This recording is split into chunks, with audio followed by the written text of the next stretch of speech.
தமிழக அரசியல் வரலாற்றில் இதுவரை இல்லாத அளவுக்கு பரபரப்பையும் அதிர்ச்சியையும் ஏற்படுத்திய சம்பவமாக தற்போது தாவேக அரசு மீதான நம்பிக்கை வாக்கெடுப்பு விவகாரம் மாறியுள்ளது. சட்டப்பேரவையில் நடைபெற்ற நம்பிக்கை வாக்கெடுப்பில் அரசு வெற்றி பெற்றதாக அறிவிக்கப்பட்ட சில மணி நேரங்களுக்குள் கூட அரசியல் வட்டாரங்களில் எழுந்த சந்தேகங்கள் அடங்கவில்லை.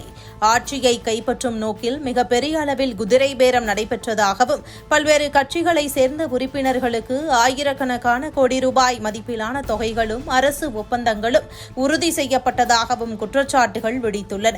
தற்போது இந்த விவகாரம் நேரடியாக உச்சநீதிமன்றம் வரை சென்றிருப்பது தமிழக அரசியலை மட்டுமல்ல, நாடு முழுவதும் ஜனநாயக அமைப்பின் நம்பிக்கை தன்மையை கேள்விக்குறியாக்கியுள்ளது.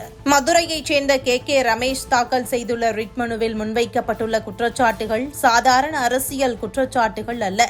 தமிழக சட்டப்பேரவையில் கடந்த 13ஆம் தேதி நடைபெற்ற நம்பிக்கை வாக்கெடுப்பு முழுமையாக ஜனநாயக நடைமுறைகளுக்கு எதிராக நடந்ததாகவும் ஆட்சியை காப்பாற்ற திட்டமிட்ட பண பரிவர்த்தனைகள் மற்றும் அரசியல் ஒப்பந்தங்கள் நடைபெற்றதாகவும் கூறப்பட்டுள்ளது. குறிப்பாக தாவேக அரசுக்கு ஆதரவாக வாக்களித்த சில உறுப்பினர்களுக்கு சுமார் 1000 கோடி ரூபாய் அளவுக்கு நிதி வழங்கப்பட்டதாகவும் மேலும் 1000 கோடி ரூபாய் மதிப்பிலான அரசு ஒப்பந்தங்கள் உறுதி செய்யப்பட்டதாகவும் கூறப்படுவது மிகப்பெரிய அதிர்ச்சியை ஏற்படுத்தியுள்ளது. இந்த குற்றச்சாட்டுகள் நிரூபிக்கப்பட்டால் அது சாதாரண ஊழல் விவகாரம் அல்ல, தமிழக அரசியலின் அடித்தளத்தையே உலுக்கும் ஜனநாயக துரோகம் என அரசியல் விமர்சகர்கள் கூற ஆரம்பித்துள்ளனர். தமிழக அரசியலில் இதற்கு முன்பும் குதிரை பேர அரசியல் குற்றச்சாட்டுகள் எழுந்துள்ளன.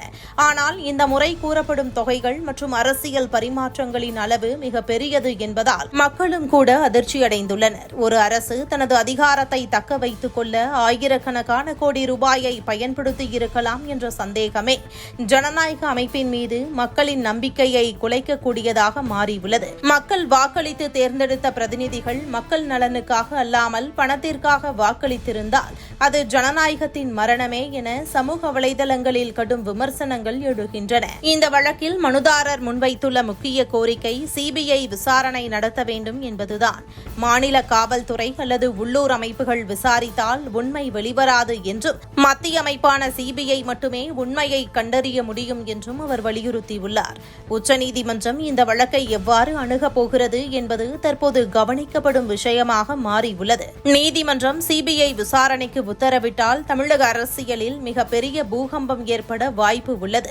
பல முக்கிய அரசியல் தலைவர்கள், அதிகாரிகள் மற்றும் தொழிலதிபர்கள் வரை இந்த விசாரணை வளையத்திற்குள் வரக்கூடும் என அரசியல் வட்டாரங்களிலும் பேசப்படுகிறது.